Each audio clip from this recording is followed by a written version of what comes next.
Olá, bem-vindos a mais um Facility Café Entrevista. Hoje nós vamos entrevistar Andréia Apotheker, da JLL.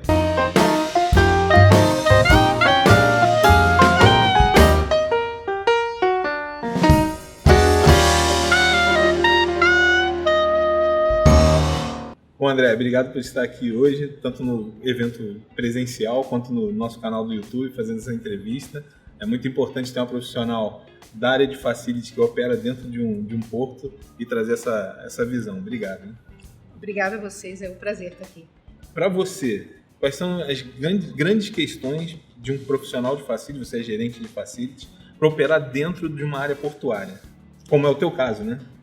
Uma das maiores dificuldades que a gente tem quando você opera num site de zona portuária é o acesso.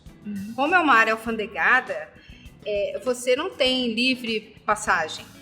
Lá onde no meu site, por ser uma área tombada, a gente tem uma única entrada e saída de acesso ao prédio principal. Seja para entrar alimentação, resíduo, tudo dentro então, tudo. A outra área de acesso que é pela Rua do Porto. Então, toda vez que a gente tem um navio, por exemplo, de outubro a abril, é época de navio, de cruzeiros. Ao longo do ano, você pode ter outro, pelo menos 3, 4 navios por semana, ali na porta. Então, durante a estadia do navio, você não pode acessar. Então, a gente fez muitos acessos de fornecedores, entrega de equipamento. Eu trabalho num site de produção de eventos e produção de criação de produtores. As pessoas fazem filmagem. Então, muitas vezes, ou você tinha que chegar de madrugada, esse acesso tinha que ser feito de madrugada, quando não tem navio ou quando é permitido o acesso, ou você tinha que entrar pela entrada principal mesmo. Aí entrava pelo tubo, dependendo do que fosse, não dava para entrar. Então, assim, o acesso tinha que ser muito bem programável, você tem que mandar toda a documentação do motorista, do carro, previamente, 48 horas de antecedência. Então, o acesso é uma das dificuldades maiores que a gente tem. Realmente, eu acredito que todas as empresas que ali estiverem acabam sendo impactadas pelas mesmas normas, né? Eu como trabalhei muito com resíduo, né, com a questão resíduo, em Jogos Olímpicos era uma quantidade muito grande, e tinha problema de acesso, né? Mas no teu caso, não precisa nem ser o volume, né? Na verdade, você tem... Uma única pessoa já é difícil. Se você tiver um navio parado ali no porto, você não pode acessar. Você falou da parte de resíduo. A gente tem coleta lá 3 vezes por semana. Quando a gente tem navio ancorado, às vezes a gente coloca 2 vezes, antes e depois dos eventos, ou durante a madrugada, porque você não consegue acessar. Você realmente, a hora em que o navio está parado lá no porto, se for um navio americano, então, é mais complicado ainda, porque a segurança é bem restrita. Você não consegue acessar, você tem que falar com o seu fornecedor e pedir, olha, a gente tem que ser dessa vez assim, dessa vez assado, para poder garantir o serviço e não impactar.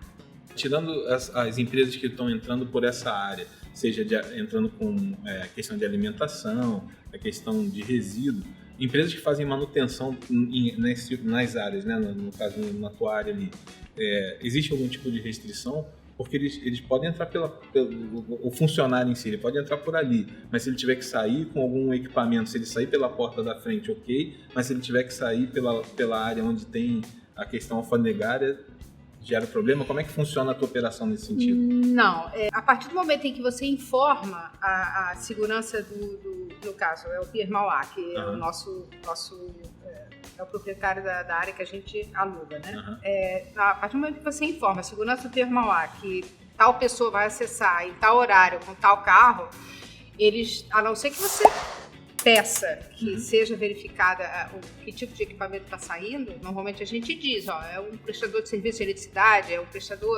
serviço está trazendo um cenário, vai ser montado. Então, esse tipo de verificação não é feita.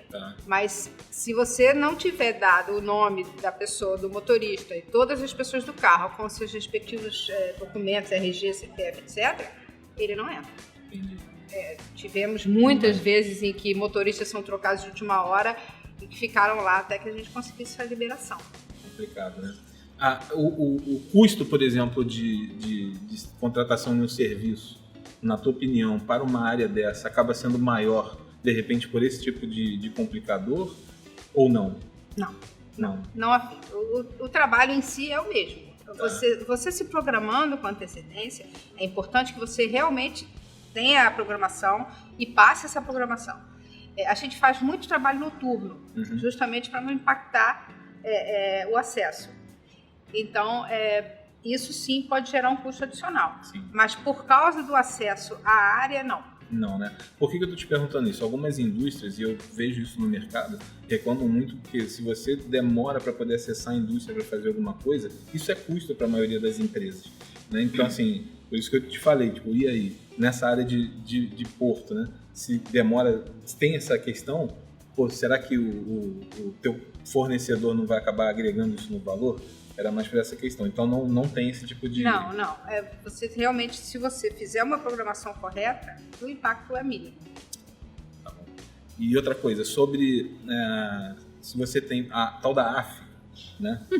AF, Maria? Explica pra gente essa tal da AF, explica pra gente. Então, esse é um dos pontos da minha palestra, né? A AF é a autorização de funcionamento de empresas. É uma documentação que é pedida a todas as empresas prestadoras de serviço ou que estejam na área portuária, que eles têm que apresentar uma série de documentos que são vistos antes pela Agência de Vigilância Sanitária, parte de segurança, para que eles possam finalmente prestar serviço. Então, nenhum fornecedor que não tenha AF pode prestar serviço. Seja ele um carro-pipa, seja um fornecedor de limpeza, manutenção, uma ambulância, qualquer serviço que você vá fazer dentro do seu site, se ele tiver uma área portuária, ele tem que ter AF. E ali na área você está dentro de um armazém, né? Sim. Como é que foi? Você participou desde da período de construção ali do Peguei do uma site? Parte da construção, sim. Como é que foi montar sem não mexer em nada na questão estrutural, porque é tombado, né? É uma área tombada. A construção é feita, o armazém, a gente está no armazém 1, a gente ocupa metade do armazém 1. Então, a construção foi feita literalmente uma caixa dentro do armazém. O site ele tem 2 andares somente e uma área técnica no terceiro andar, mas o pé direito acho que tem 8 metros. Então, você tem áreas em que você tem o pé direito até em cima. Então, a gente tem as estruturas todas do armazém aparentes. O nosso site ele tem uma característica de arquitetura muito peculiar. Então, todas as tubulações são aparentes, todas as estruturas são aparentes. Então, você consegue ver o site em si, o que era externo e o que era antigo, com o novo. Então, o visual é muito bonito. Eu já fui lá no seu site, né? Então, quando você está do lado de fora, você tem lá o armazém, e quando você passa pela porta, algo totalmente diferente, totalmente inovador, que é o que a gente tem visto nos escritórios atuais. É bem interessante. Assim, é quase como uma passagem no tempo, né? Você atravessa aquele tubo, chega lá dentro, é lindo. Algo muito, muito bonito. Sim. Parabéns lá pelo site. Parabéns. Obrigada. Bom, a gente vai ficando por aqui. Vou pedir a vocês mais uma vez que se inscrevam no canal. Se inscrevam no canal. Isso é muito importante, tá vendo? Deixe seu like, deixe seu comentário. E é isso. E acompanhe sempre a gente aqui pelo canal no YouTube. Obrigado. Obrigada.